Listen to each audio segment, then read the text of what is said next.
Cette actualité vous est présentée en collaboration avec Cryptost Academy. Ayez un temps d'avance sur le marché crypto en rejoignant notre communauté premium. 50 milliards de dollars d'entrée. Les ETF Bitcoin franchissent un cap symbolique.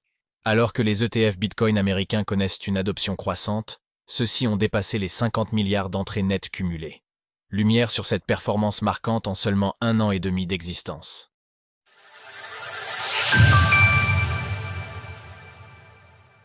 Les ETF Bitcoin dépassent les 50 milliards de dollars d'entrée.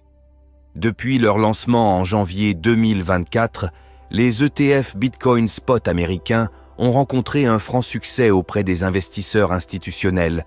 En témoigne notamment l'IBIT de BlackRock qui a dépassé les 700 000 BTC sous gestion cette semaine. Mercredi, une nouvelle étape a été franchie, puisque lesdits ETF sont parvenus à dépasser les 50 milliards de dollars d'entrées nettes cumulées, appuyant ainsi la reprise entamée au mois d'avril après quelques mois de ralentissement. Entrée cumulée en dollars sur les ETF Bitcoin américains. Comment investir dans un ETF Bitcoin en France? Concrètement, au moins 2 facteurs influent sur ces fameuses entrées nettes.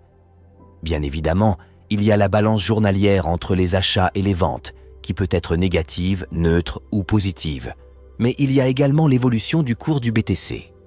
Aujourd'hui, ces ETF Bitcoin revendiquent environ 139,4 milliards de dollars d'actifs nets, soit l'équivalent de 1 258 395 Bitcoin. Évolution de la valeur des actifs nets des ETF Bitcoin. Sans surprise, c'est l'IBIT qui affiche les meilleures performances et constitue le principal baromètre de ces ETF Bitcoin. À lui seul, il représente d'ailleurs 55,7% des ETF. Un autre fait intéressant est que l'IBIT cumule pour sa part 53 milliards de dollars d'entrées nettes cumulées. Le fait que cette statistique soit supérieure au total de sa catégorie s'explique principalement par les mauvaises performances du GBTC de Grayscale, qui affiche de son côté 23,34 milliards de dollars de sorties nettes.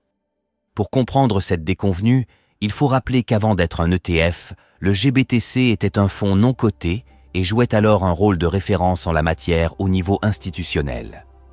Toutefois, l'arrivée de concurrents comme BlackRock lors de l'approbation des ETF a permis de rebattre les cartes avec des frais bien moins chers.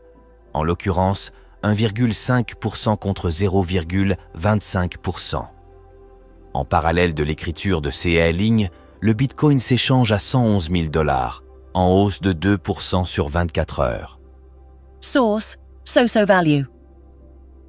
Retrouvez toutes les actualités crypto sur le site cryptost.fr.